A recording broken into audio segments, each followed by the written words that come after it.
So firstly, a Belgian horse can pull 8,000 pounds. So you would think 2 Belgian horses can pull 16,000 pounds. Yeah. Yep. Actually, that's not how it works. 2 Belgian horses can pull 30,000 pounds. And the reason that works is because your one Belgian horse pushes the other Belgian horse and they work together to push even more. You don't want to give your team emotional whiplash by constantly them thinking, oh, I've got to tread on eggshells because one day this person's happy, next day this person's sad, next day. You maybe one day in a year you can be sad or happy or stressed or whatever, but you should try to regulate your emotions, whether it's bad news or good news. And that's why I think Stoicism is incredibly important. I'm a big believer that there's never an end goal, but there is a vision, a North Star, right? You can always reach for the North Star. You might not land at the North Star, but you'll continuously go that direction. And it's funny because the new generation of employees come in and they don't understand it either. And I have to explain to them, hey, no, these are not values that we just put on the wall. These are things you hold yourself accountable to. So you always know you're going the right direction. Trust me, when you open that door, he wants you to be the number one candidate, or she wants you to be the number one, because he or she wants to find that candidate and then go home. And you can see their faces just light up. And they're like, oh, yeah, you're right. All right, ladies and gentlemen, welcome back to the Leaders in Talent podcast. My name is Adriaan Kolff. I'm the CEO and co-founder of Matcher, and I'm the host of the Leaders in Talent podcast. And today, I'm super happy to have Yasar Ahmad on the podcast. Yasar is an industry veteran in the recruitment world, has been awarded for not 1, not 2, but 3 years in a row as the most influential recruiter. Almost it felt a little bit, Yasar, out of nowhere, but you've built a huge following on different social media platforms. And we're going to be talking about entrepreneurship. We're going to be talking about personal branding. We're going to be talking about leadership. We have like this really nice, eclectic, different type of topic that we're going to be speaking about. But Yasar, first of all, welcome to the podcast. Thank you so much for having me. I'm really excited for this one.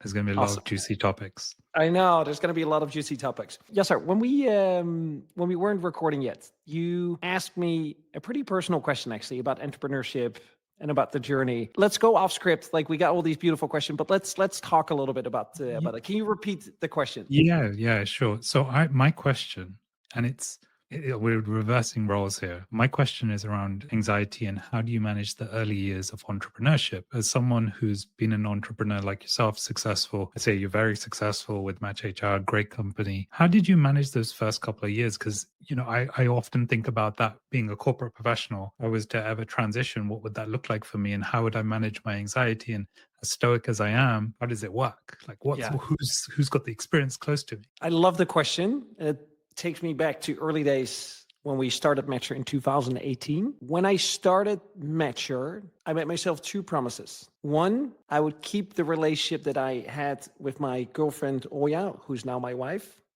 at the time, intact. And I would do everything in my power to make that work. And secondly, I would do everything in my power to make Matcher work. Are you facing market volatility, need to hire quickly, or have a team that sits idle?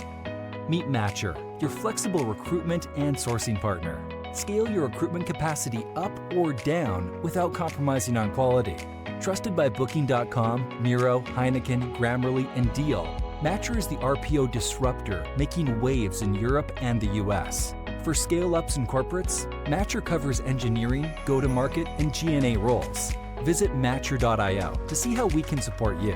That's MATCHR.io. And those were the 2, I was obsessed with both. And for some reason, and I don't know why, there was this innate knowing that I would be successful at both if I would do everything in my power to do so. What that meant though, because we started our company in Kyiv, Ukraine, is that I lived in Kyiv. I had 0 friends. And when I say 0, I mean 0. I worked.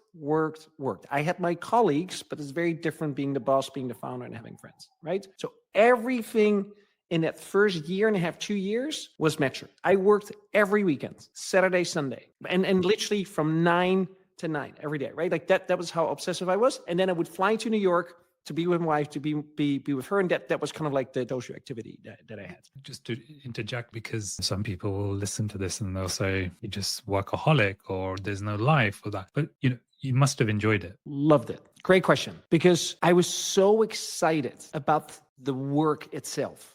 There's something magical about starting a company because you have this blank canvas that you decide how you want to color it. But when you start to paint, you have no idea what the end result looks like. How did you control the anxiety though? There must have been like wake up in the morning and thinking that's so, like, you know, the imposter syndrome that kicks in. Like, you obviously you've got sheer perseverance, you've got sheer enjoyment, you've got sheer discipline, and there's even this. I love this quote clip of Alex Hormozi. He talks about happiness, and he's like, "I don't care about happiness because I'm so busy. I can't even focus on happiness, let alone anything else. I just keep busy, busy, busy, busy." And it kind of almost sounds the same. You just worked 12, 14 hours a day, just kept yourself super busy, like really focused on the goal.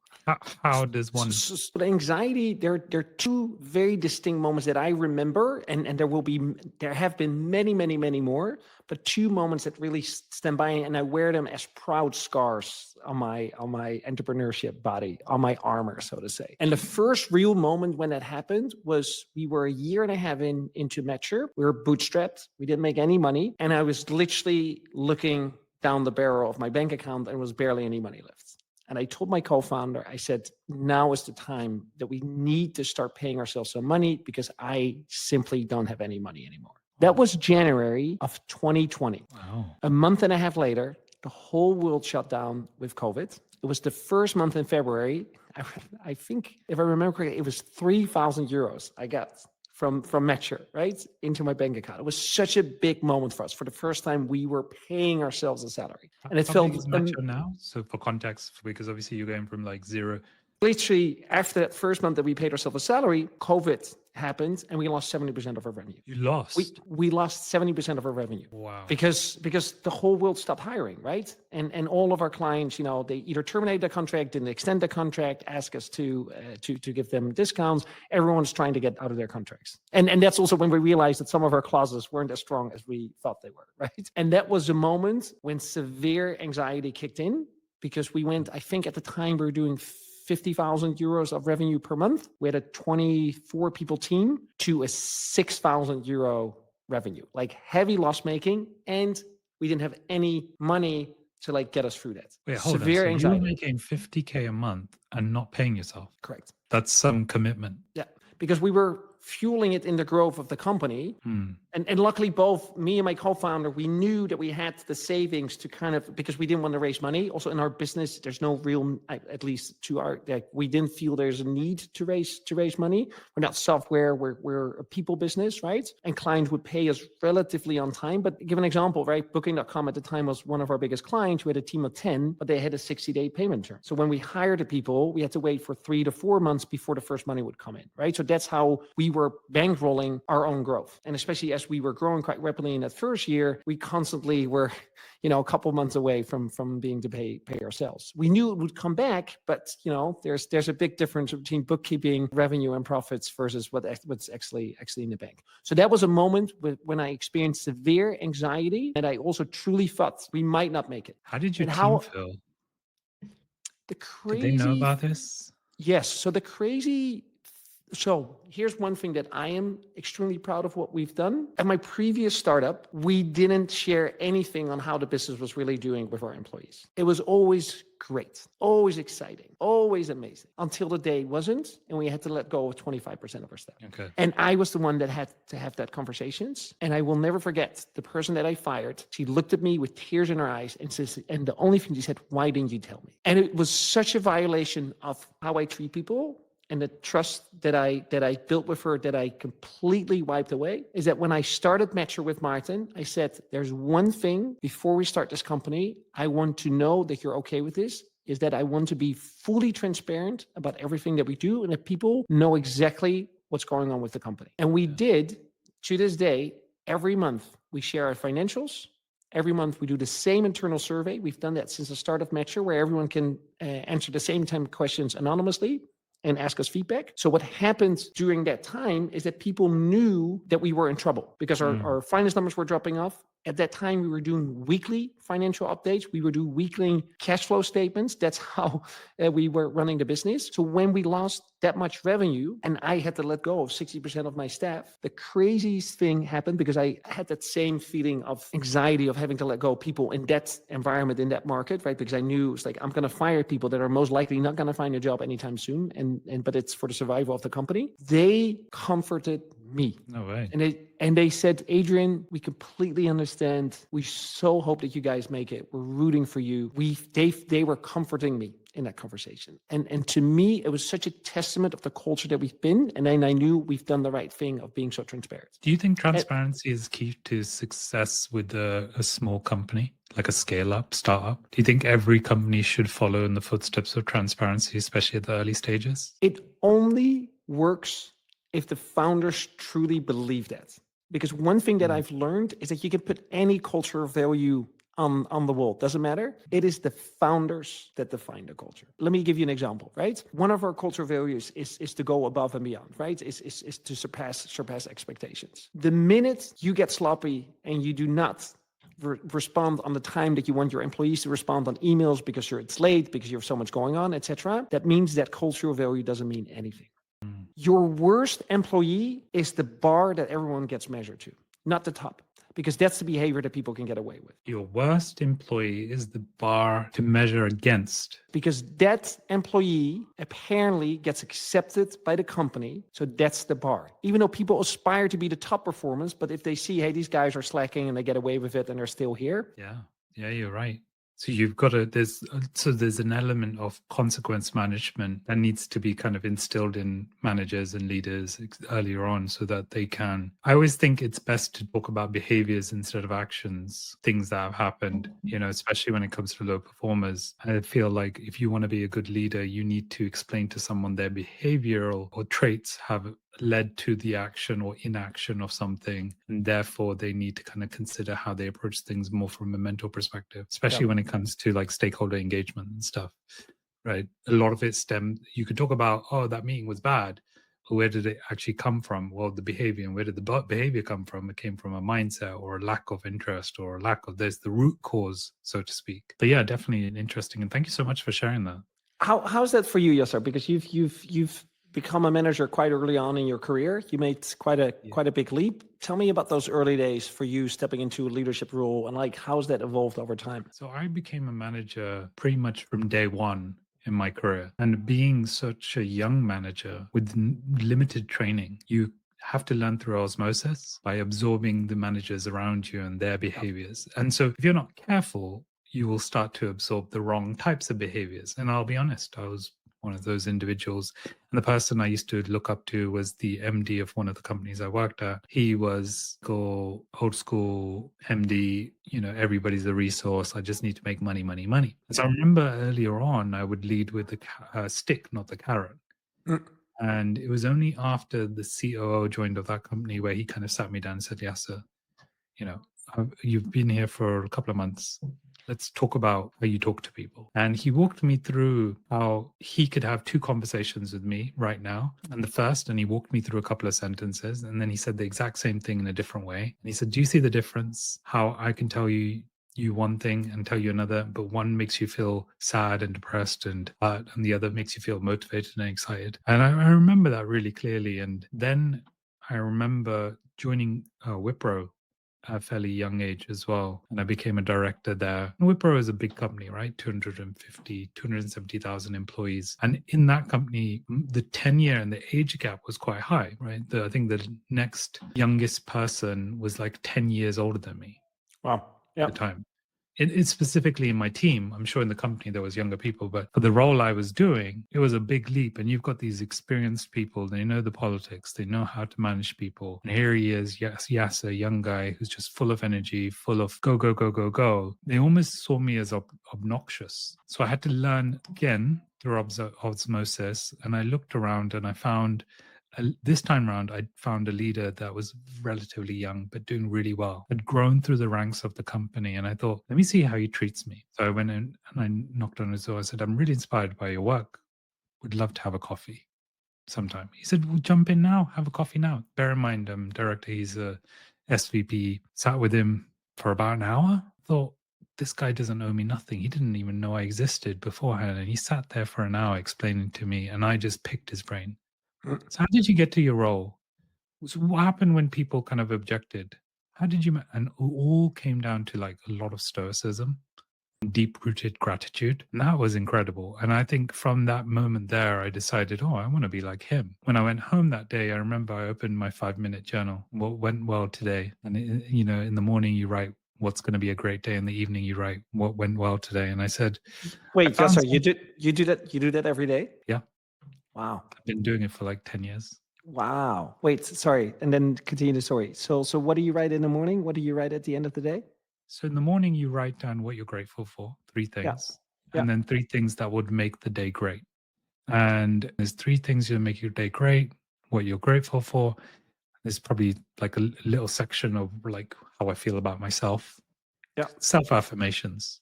Yeah. I think it's incredibly important. And I'll tell you why in a second about self-affirmations. I literally talked about this the other day, one of my social media videos. But I wrote in that I've met someone that changed my life. And I remember sitting there, my wife was like, because I got married relatively young, she's going, who changed your life? Who's this person? I thought, have you ever wrote me in this diary? And I said to her, no, I mean, he changed my life because in that one split second, it felt like when you read that book. And she's like, what are you talking about when you read a book? Now you're comparing books and this. And I said, look, when you read a book, you don't remember the entire book, but you remember how the book made you feel. Especially in non-fictional self-help books, right? You don't remember every chapter, you don't remember, but you remember little bits of it, and you remember that afterwards you feel better or you're mentally thinking about things differently. You won't be able to verbatim tell about what was said, but you can roughly. That's how he changed my life. So she was jealous from that day onwards, and it was a great day because I walked away from that realizing that every conversation there's a golden nugget. You just got to find it. Today's conversation, I've learned a lot. Even before the call, I learned a lot, right? If you look at conversations with juniors, peers, colleagues, competition like that, what's the golden nugget in this conversation? Let me revisit. Not be arrogant, but let me see through this. And I'm a big believer in Stoicism, Epictetus, Seneca, Marcus Aurelius. I think it really dictates how I lead. Tell me a little bit more about that. So Stoicism for me is something that is focusing on the now. I always say, what if is the door to the devil. So if you are someone who constantly thinks about what if we do this wrong, or what if we do that wrong, or you're never going to be able to focus on the now. Yeah. And the now is what can you control right this second? And instead of trying to indulge in thoughts and vices, whether that's, whatever the vices are, you need to indulge in virtues. And so virtues for me are good habits. And good habits are like focusing on the now. Good habits are being present in every conversation by looking at things in 4-dimensional instead of 2D, looking at what I know, what I know I don't know, what unknowns I know, and what unknowns I know. That 4D view of just accepting that I don't know things I don't know, I don't know things that I might know. Even that in itself is a remarkable thought if you think about it. There are things you don't even know you know. And so approaching leadership like this is incredibly important, especially in our world in talent acquisition, because you can get very accusational very quickly. When we work in a space that is very transactional, it's very easy to say, well, 1 + 1 wasn't done, therefore 2 wasn't achieved. But that's not always true. And one of the things we fall victim to very, very often is the Belgian Horse Effect. Which is what? The Belgian Horse Effect? Yeah. Yeah, the Belgian Horse Effect is where we fall victim to it because we don't believe in it. So we sometimes believe that one recruiter, positive recruiter, could, let's say, I'll tell you what about the Belgian horse story properly. So firstly, a Belgian horse can pull 8,000 pounds. So you would think 2 Belgian horses can pull 16,000 pounds. Actually, that's not how it works. 2 Belgian horses can pull 30,000 pounds. And the reason that works is because your one Belgian horse pushes the other Belgian horse and they work together to push even more. So they end up doing double. So 1 can pull 8,000, 2 can pull 30,000. So that means if you have one positive recruiter and another positive recruiter, can they work off each other to do more? And we sometimes be very binary with this. We think one recruiter, two recruiter, three recruiter, all producing the same results, 9 hires. Yeah. But if you have one good recruiter, one sad recruiter, one low performing recruiter, that 9 hires becomes 7. If you have one positive recruiter, one positive recruiter, one positive recruiter, so 3, those 9 hires could be 12 hires or 15 hires or whatever it could be. Mm. But it might not even be hires. It could be time to hire, time to fill, efficiencies, operational, mood, candidate experience, customer experience, hiring manager experience, whatever it may be. And so that's where I think sometimes as leaders, we're too binary. We don't look at things 4D. And how do you do that with your team as a leader? Like, how do you communicate this type of messaging, right? Like, tell me a little bit more about that. I think with the team, it's simple. You are allowed to be human. You have your emotions. Yep. Like I might sound calm right now, but there are definitely moments where I've been a bit erratic with my team and said, hey guys, why isn't this done? Why isn't this done? And I'm going down a rabbit hole. But it's not a normal behavior. It's a 1%, 0.5%. You don't want to give your team emotional whiplash by constantly them thinking, oh, I've got to tread on eggshells because one day this person's happy, next day this person's sad, next day. You maybe one day in a year you can be sad or happy or stressed or whatever, but you should try to regulate your emotions, whether it's bad news or good news. And that's why I think Stoicism is incredibly important, because when someone says something really bad to me, or someone gives me really bad feedback, or this candidate wasn't informed and they emailed the CEO and it's been 2 weeks, okay, let's fix it. And then we'll do a postmortem and figure out what happened. And we'll try to, yeah, but it should have never happened before. Yeah, I understand that. But that's not going to progress. Let's focus on that. So from a stakeholder perspective, if you regulate your emotions, you're able to display and lead from the front. Your team learns that. So when your team learns that, they learn through osmosis as well. They'll know when they come to me and they're panicked, I'm going to calm them down. Mhm. Therefore, they replicate that behavior with their team. Hey guys, don't worry about it. It's fine. You know, in the end of the day, what are we doing here? Are we curing cancer? Are we selling clothes? Are we selling food? Are we just helping people get jobs? Like, it's not the end of the world. That said, we hold ourselves to high standards always. Yep.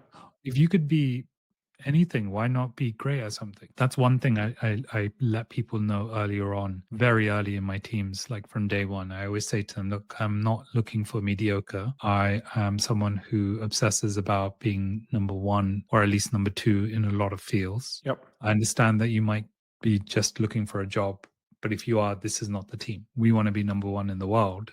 And that means for ourselves, not for the world. Meaning, like, we need to compare ourselves to the rest of the world.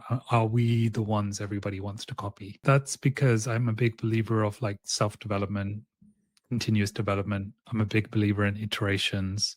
I'm a big believer that there's never an end goal, but there is a vision, a North Star, right? You can always reach for the North Star. You might not land at the North Star, but you'll continuously go that direction. So I'm sure you have the same, right? Match HR, you want to be $1 trillion company. Okay, you might not land there. That's only the mission, but the actual vision might be to be the most customer-centric company in the world. Yeah. It's interesting that you say that, because we've just launched what we call a Mature Magic framework. Mm-hmm. Have you heard about the book Unreasonable Hospitality?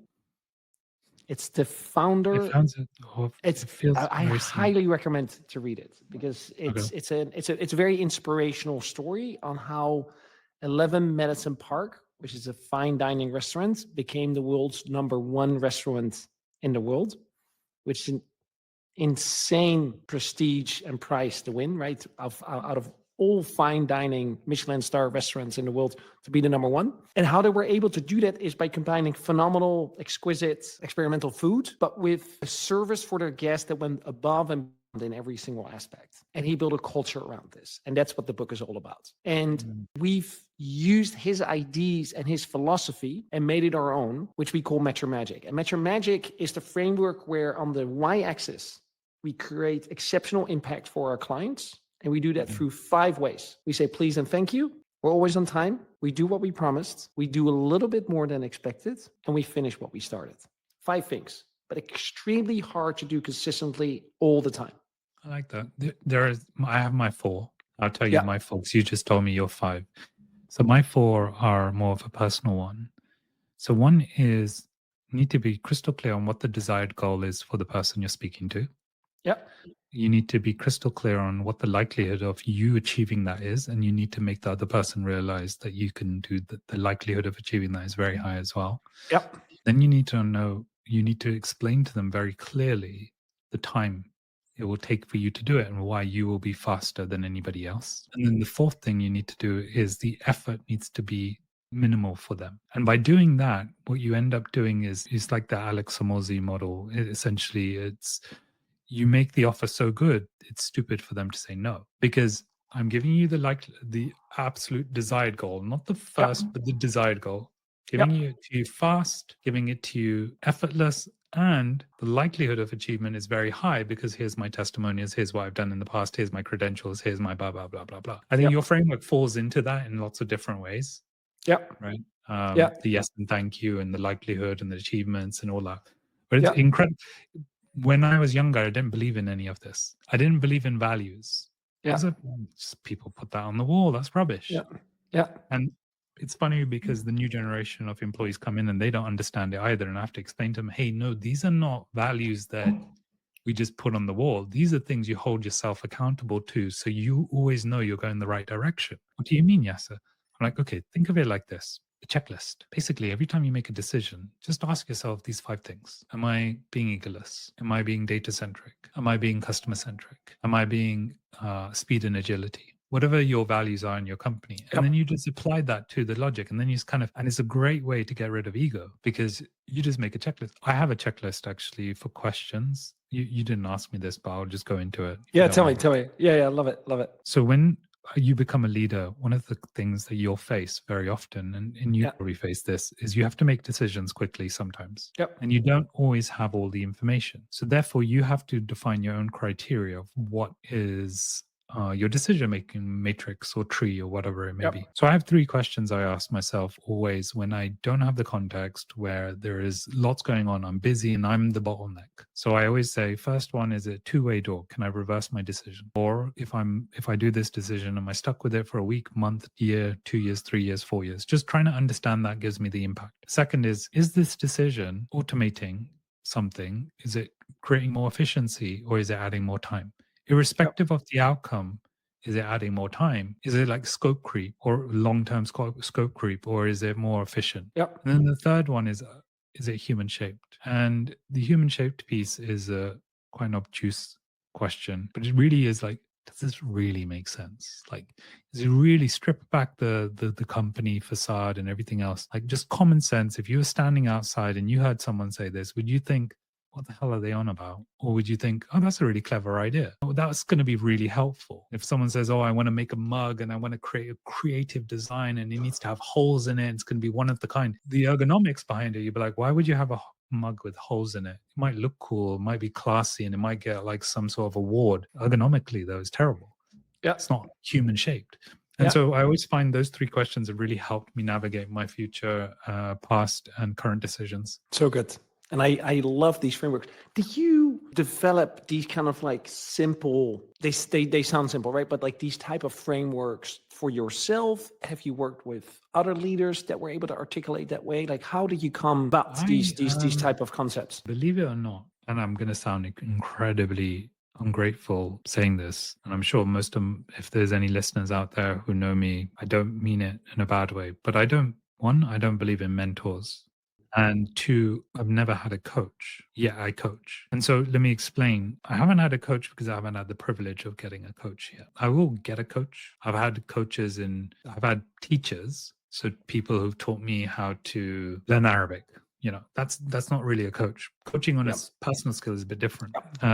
Mentors, I haven't had mentors. I've had colleagues and peers that I learned through osmosis by asking them questions and then I disappear. But I don't have mentoring sessions. I think most people have therapy. I have therapy like every other normal person who's lived through COVID and whatever recession we're going through. I think most people have to go through some form of therapy. But outside of those things, what I've decided is I need to be incredibly introspective. And I just need to decide who I want to be. And so earlier on, I think it must have been about 3 years ago, I sat down one day and I sat down and I just sat on this edge of the bed. And I really said, who do I actually want to be? And I must have spent 2 hours sitting there, no phone, nothing. Who do I really want to be? And it was that day I decided that I will sit down and just be very conscious about what I say, what I do, how I do it. And I'll use models to frame my decision making, because in my mind, a model is less stressful for me. From earlier on, I'd already used models here and there. Like I told you, this decision-making model I've been using for the last 10 years. Yep. But I realized I would dedicate the rest of my life trying to create models that I can use to quickly make decisions and change and iterate and etc. So I have loads. I have models for how I raise my kids. I've got 3 kids, and I Yep. have a model which I follow, which is the first 7 years. You play with them, you let them cause chaos, and you let them do whatever they want. The second set of 7 years, you befriend them and you become their best friend. So 7 to 14. And then from 14 to 21, you consult them. You never say anything right or wrong. You tell them what you would consider the options to be. Yeah. And you guide them in a consultative way on the final decision. So that's my method for children. I have methods for everything, and I it's not exhausting. Believe it or not, it's actually really liberating. No, it gives so much clarity. It gives so much clarity. Yeah. Yeah. Yeah. That's why I love values and mission statements and stuff like that. I hated them. Now I love them.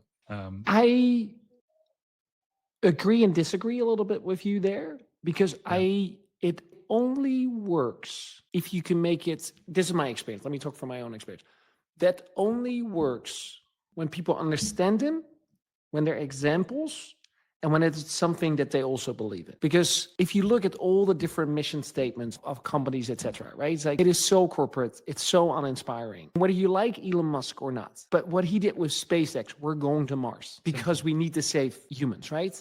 Talking about an inspiring mission. Same with Tesla, right? To this day, right? Like that's the mission. And he's been able to build a phenomenal company with it. He's been able to attract the most incredible people, but because he's able to articulate and it makes sense, right? Like people truly believe that work at SpaceX is that they're going to save humanity in a way, right? And if you're able to truly articulate it in a way that it makes sense, and that's why we're doing it, right? Then it inspires, and then people can get rallied behind it. See, Let me one second. So what we did with Matcher 2 years ago, we articulated our mission, and my co-founder, he has a former strategy consultancy background. I started my career at Unilever, so also more in a corporate environment. And we wrote down that our ambition was to become the McKinsey of the recruitment world. And we felt really good about this. Okay. Until we presented it to our employees. Yeah. And we had a mini riot. Yeah. Because people were like, McKinsey? We're going to wear suits? McKinsey helped, the biggest opium pandemic in the US. They worked for all these other companies that were, bad behavior. And they really was like, we are Matcher. We don't compare ourselves to McKinsey. We are Matcher. We have our own identity. That was such a strong testament. It's like, oh, wow. Okay, they're right. Like, it needs to be something that people believe in and feel, and that it resonates for them. So I agree with the mission. What I meant by I love them is because I love them because they give me clarity on what you're trying to do. Yeah. Right. I don't necessarily love creating them for companies, because I've done that in the past, and that's been really hard. And when you get told, "Oh, can you create your mission statement for your team?" and I'm like, where's the CEO? Can you bring him in the room and tell us what our mission statement is? I think that's been really difficult, but I love absorbing them. I think what I would love. So what is your mission statement or vision statement now? Yeah, it's interesting. It's actually work in progress, but our current mission statement is that Matcher Magic is going to be the industry standard. There you go. That's great. Industry standard. The baseline is we're the best and everybody else copies us. I love that. That means that you hold yourself at incredibly high standard. And internally, this is learning. People understand this, and it's exciting. Yeah. And it's exciting. Yeah. Let me give you an example, because I'm just excited about this. Yasar, we just did an exercise. So we organized TRC. You're going to be a keynote speaker at TRC. What we're doing right now with our marketing team is that we go over every process and every touch point for our 5 most important stakeholders: our speakers, our attendees, our sponsors, our clients, and our Matcher employees, the people that are there. And there are a gazillion mini touch points in the whole journey of, for example, you as a speaker coming into TRC, right? I'm not going to use you as an example because we haven't done the full process, but we just did an exercise on the attendees. And it starts way before they come to the conference. So one of the things is that we're looking at, we map every tiny little process in their journey. They come to the website, they buy a ticket, they get an email. What does that email look like? What happens after they get the email? What is the cadence in terms of information that they're getting? How do we get them excited after this happened? And we look at all those moments in that whole journey until the week after TRC, and we look for what are the emotional moments that matter, that they will remember, and that will make it extra special. Let me give you 2 examples of things that we come up with. I don't want to spoil everything because otherwise the surprise is not gonna be there. So one thing is that we have our standard thank you email when people buy a ticket. Thank you for buying your ticket. Here's your QR code. We are now completely changing the whole writing. Yasar, thank you so much for buying this ticket. Our co-founder, Adriaan, just did a backflip off his desk because he's so excited. Maarten just popped up a bottle of champagne because we know you're going to have the best day of your life. And that's the promise that we're making you because we're doing everything in our power to make an amazing experience for you, right?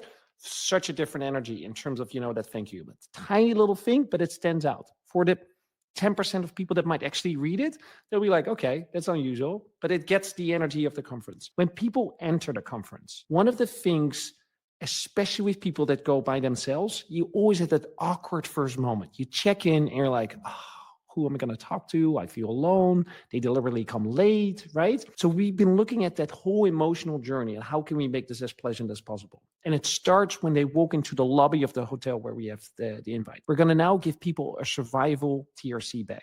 It has gum in it. It has a little funny card with opening prompt questions in it. We have a cereal bar, power bar. We have an energy drink. And we have 2 greeters at the front door. Then they go up, they get checked in. And when they get checked in, we welcome them again. We say who they are. If it's their first conference, we introduce them to our greeters, which are volunteers of people that have been to TRC before. And their mission is for them to one-on-one show them around and then introduce them to someone else at the conference to get over that first hump of being there for the first time and being by yourself. The people that have attended before, first, second, or third, they're going to hit a gong because they've been there before, because we are celebrating the people that have come before, right? It sounds like almost like a sales funnel engagement. It's like a perfect drip feed campaign plus a bit of everything. It's like very marketing. I love it because I see so many similarities in recent conversations I've had with content creators. Some of the biggest content creators you could possibly imagine. In fact, I was having dinner with Max Klemenko. Do you know him? He's a Ukrainian. Yep. He does the career ladder on. Oh, I've heard of him. Yeah. Yes. Yeah. And even he talks about when we were having dinner, and this guy's got billions of views. He's got a whole team, millions of in revenue as well. And he said it's so underestimated, the nurturing campaigns that go into not just creating the videos, but also the afterward, the before, making people, content creators themselves, because I do a lot of content creators, there's a before and after video, you even watch it. How you feel about beforehand, afterwards, the call to actions, the nurturing campaign once you're in the email list, then the events, the coaching, the courses, the ebooks, the products, whatever it may be that the person's selling. Yeah, it's just remarkable. It reminded me of that. But there's so much that can be done that we don't do. So much. I wonder how much could be done in recruitment. Think about, here, let me give you an example. So one of the things is that we are now doing within Matcher, because we're looking at every process in our organization and we're early stage here. But there are 2 things that are happening. It's really exciting to think about these little moments of joy that you can create for someone else. People love the thought process. So one of the things right now, if we, in our offer process, how our offer process works, someone gets an offer letter with the requirements in it. We have a call, we get people excited, we sign it, and that's it. We send them a laptop, we give them access to their onboarding, but that's it. It is such an important moment for someone to accept a new job. And we're completely surpassing what an incredible moment it is to embed and enroll someone really in that moment, even though we're fully remote. How amazing to get a handwritten card celebrating the fact that someone signed and to make them feel welcome. It is such a small gesture with huge impact. But you can only do that if you start to think about every little moment there and empower, because I can be driving this, right? I can be doing all the handwriting notes, but I want my hiring managers to be thinking, is this team members coming? Because we have the address. There's nothing else. It's super simple, actually, right? This is probably going to take 5 minutes, because we have a system that you can send postcards all over the world. It's going to take 5 minutes, but that 5 minutes for a new employee to receive a handwritten card of a hiring manager. I'm so happy for you to join me. You get access. Looking forward to see Yeah. it, to working with you. Right? It reminds me, 2014, used to work when I was doing executive recruitment for Wipro. We did the exact same thing. We wouldn't send a hand note, though. We would send a hamper, and that Yeah. it was What is a handwritten. hamper? Hamper is like a basket with like wine, cheese, Yeah. chocolate, Yeah. biscuits, Yeah. that kind of stuff. The nice Yeah. little. So we'd send a hamper with that, and then the handwritten note was written by the company, but it was the message we emailed to them, and they would just write it down. And that, people were like, "Oh my god, now I can celebrate." They'd send pictures of them opening the wine and the champagne, and they'd be like, "That's it," and they get so pumped up that I remember this one guy. He turned up the next day. He said, "So what can I read?" I'm like, "You don't start until 3 weeks. Why are you here? Who told you to come?" Because no one. I said, I was panicking. I was like, "Why are you here?" And he was, "I got the note. I was just so pumped. I wanted to start. I'm coming on my lunch break." "What do you mean you're coming on your lunch? You're supposed to be at work right now." "Yeah, I don't leave until the end of the week." "So why are you here?" And it was just that excitement that just reminds me that we can do this at any time. Listen, we could do this in 2000, 2005, 2014, 2025. The point is, are we making the effort to consciously think about people as humans and how we tick those boxes for them in their human nature? Human nature is to want to feel special. Everybody believes they're the main character in their story. Yeah. How do you make them feel like they're the main character in their story? You do that, you win every conversation. You win every hire.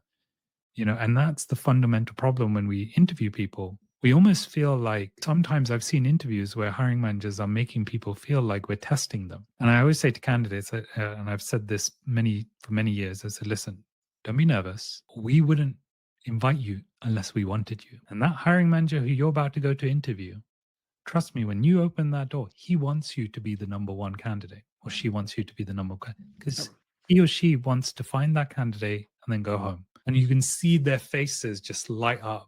And they're like, "Oh yeah, you're right. I've already passed like 97% of people." The confidence increases. And just that simple act of calming people's nerves and reaffirming to them before a meeting, an interview, would increase my conversion ratios of interviews by at least like 40%. I was one of the only guys who would have 5 candidates come in and 4 candidates pass the interview. It was a reoccurring issue where I would have, and I've had this case even as recent as like a year or 2 years ago, where 3 of my candidates come in and senior executives, all 3 get hired, even though we had 1 role. If you're confident in an interview process where typically you're not used to interviews, no matter how senior you are, you're never used to interviews. If I put you in an interview, it doesn't matter how senior you are, you'd still be like, okay, there's curveball questions I'm not prepared for. 100%. It's like that. If you're not practiced for it, you're not going to be an expert in 2 weeks practicing, and you're busy as well, so you're not going to have the time and effort to really focus on your answers. But if you feel relaxed, suddenly everything comes to your mind a bit more. You're not worrying about, am I good enough? This person's trying to test me. Instead, you start looking at it like, this person's curious about me. This person wants to learn so much about me. They want to learn how I approach things, not they're trying to trick me or catch me out or trying to find out if I'm a fraud. That framing is incredibly powerful because a lot of people forget to remind their candidates. And if you're a recruiter right now listening to this, or a recruitment leader, I urge you to go speak to your candidates and have that framing conversation, even if it's a 20-second conversation where you just reassure your candidate, hey, by the way, you're going for an interview. We want to tell you, there's absolutely zero reason to be nervous or anything. Like, we wouldn't invite you unless we wanted you. And I can tell you now, the hiring manager is super excited to have you in. The problem is hiring managers following that order of trying to understand. You're in an interview. Stop trying to catch people out. Start trying to learn how they answer questions. Like, it's not about, I think that's a really big flaw in our system in interviews as well, because you get the good interviewers who are trying to learn, then you get the bad interviewers who are just trying to catch people out. How do you prevent that? I think there's a few ways to prevent it. I think one is obviously training your hiring managers to understand the difference and the impact of that difference. They don't know that problem exists. They're not going to change. So you have to tell them, hey, by the way, did you know there's a percentage increase of someone giving you the right answer if you stop going in so aggressive? And they'll say, no, I didn't. And that shouldn't be the case. And I say, okay, fine. Let me be aggressive with you right now, how I'm talking. You better be better at your interview. Suddenly you see their face drop and they're like, what's happening here? Why am I getting told off? Okay, can we get better at doing interviews so that we can close more candidates? Yeah, absolutely, yes. So even in a simple conversation, me talking to you right now, I can be aggressive with my tone without realizing, and I can say the exact same thing in a calm tone. And so if you're in a calm, very meaningful and purposeful conversation, as opposed to an assertive and potentially even pressured, anxiety-inducing conversation, you can make a big difference. You explain that to our hiring manager, they'll understand. But where it becomes becomes problematic is where the hiring manager is like, well, I don't care because I've got a problem and I need to fix it. And I'm already under stress because I've got no budget, got no headcount in my team. I need to hire this person. I'm doing 3 people's job. And that's where the stoicism comes in. You're like, look, I understand that you're stressed, but you got to leave that at the door when you go in for the interview. Treat them as a human because you're an ambassador of the company. And every time you interview someone, you need to remember that that has a lasting effect. And you don't know, God forbid, you end up leaving here and that person becomes your boss one day, because it's happened and it will happen to someone. So let's make sure it doesn't happen to you. So make sure that person leaves with a great impression. And lastly, you have to instill your values. Like you said, you say, we hold ourselves to a really high account and we treat candidates like we treat customers, not the other way around. So true. Reminds me, I recently interviewed someone because we had a job. She went to final stages, and unfortunately, the client that she was supposed to work for pulled out last minute, which was unexpected. So we didn't have a job for her. We had to cancel the final step with my co-founder. I think we could have done it maybe in a little bit more graceful way. 6 months later, I'm having a call with a potential client, and in the second call, she joins because she found a new job. She's like, hey, Adriaan, remember me? And I had to like dig deep because I honestly, without sounding arrogant, right? Like so many people say like, remind me again. It's like, yeah, I interviewed you 5 months ago. And I was like, oh yeah, that's right. And I was like, oh shit, like what candidate experience did we provide her, right? It was okay, but we could have done a much better job. And it was such, again, right? We are close, but we're nowhere on the level that we turn every candidate, no matter if we hire them or if we reject them, into ambassadors of Matcher, right? And to do that consistently, you need to have the culture right. You need to have the frameworks right. You need to empower people, and also you need to give people the time to actually do the right thing, right? I think I agree and disagree. So the reason I agree is I agree with you that is the standard protocol. I disagree because I've learned more recently that words have a massive impact on the way we operate. In fact, the temperature in a room changes how we perceive things. We know this because Yale did a study recently not recently, I think it was like 2008, but they did a study where they went into a shopping mall and they asked random passerbys. They said, hey, could you hold this drink? And they went into their pockets and then they grabbed the drink and then they walked off. And the passerbys couldn't even get a chance to think. They just grabbed the drink. The drink was either really hot or really cold. And so they did that with like 100 people first with hot drinks and then another 100 people with cold drinks. They went up to those individuals afterwards and they said, hey, it's not a scam. We're doing a survey. You're part of an experiment. Could you read this description and of this character, and can you describe them? So they read the character, and the people that held the hot drink, 82% of them described them as a loving, warm person, and the person who held the cold drink, I think it was like 80% described them as a cold, distant person. What they concluded with after multiple attempts of this study is that your external warmth affects your interpersonal warmth. There's enough evidence to prove that now.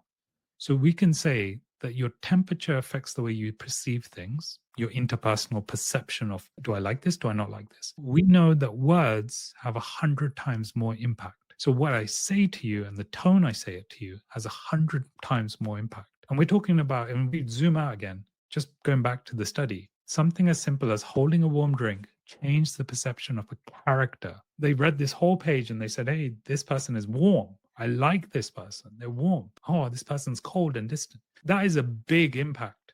You might not be, there's variables to it. And I'm sure there are people who are very skeptical, but you can go out, there's a Yale study, you can research it yourself. There's lots of papers on it, lots of examples on it. If we apply that to words and we say, okay, how can I change the perception of the person who's listening to me? I know if I simply say, hey, Adriaan, great conversation with you. Do you know what? I got your back. I'm going to make this happen for you. Those couple of words make a bigger difference than, okay, great. It was a great conversation. I really enjoyed this. And I'm going to come back to you as soon as possible. Two different sentences, two different meanings, and both positive, but one made you feel special. The other one was very common. And so that is the key here. I think nowadays, with the social media in mind, with the buzzing and the noise and everything else, again, going back to my original point earlier on I made, which is how do you make the person feel like the main character, right? So when they walk on the red carpet, you give them that red carpet experience. Well, you've got to make them feel special. And so how do you make them feel special? Well, guess what? That's sales. And so when someone says, I'm a recruiter, no, you're a salesperson. When someone says, I'm business director, yes, everybody's a salesperson. I'm sorry to tell you this. You work for a company, you're a salesperson. And if you can't master sales, you're not going to be able to master extreme satisfaction from your customers. Like sales is part of that. Oh, you can call it marketing, call it sales, you can call it account management, you call it whatever fancy word you want. In the end, it comes down to this: make the person feel special. I love it. And so you can do that. Yeah. And that's why I say I disagree slightly, because I think it's a case of just words. Fair enough. Yes, sir. On that note, what is the best way for our audience to follow you, to get in touch? You have a tremendous amount of followers. What's the best way for our audience to make you feel special? Most people, professionals, connect with me on LinkedIn. Yeah. My name's Yasar Ahmad, Yasar Ahmad. Or you can connect with me on any social platform, TikTok, Instagram, YouTube, Threads, Facebook, whatever. I also have a YouTube channel where I do a lot of work and videos on the rules of work. So search my name, will come up. There'll be a smiley guy with a beard, glasses, and an Asian skin tone. And that'll be me. Amazing. Amazing. Yes, sir. This was such an amazing recording. I honestly feel that we're scratching the surface. So I hopefully going to have you on soon as well. This is also the longest recording I've ever done. We went off script right away. So good. So good. So thank you for being such an amazing guest. Also for that it was much more of a conversation versus me just interviewing you. So you taught me. I think honestly, it's credit to you. I think it's I've been on a lot of podcasts, and this is one of those ones where I forgot the time. Usually I'm looking at the time and thinking, okay, like, are we going to wrap up soon? And I could probably speak to you for another hour on this. You know this because, it feels the same. We're like, should we record? Because we're talking and it's been 10 minutes. Yeah. No, same. Like, honestly, if I'm also like really honest, in 5 minutes, I'm speaking to a client. So there's a deadline here because I really, really enjoyed the conversation. So thank you so much, Yasar. Amazing. Thank you for having me. Awesome.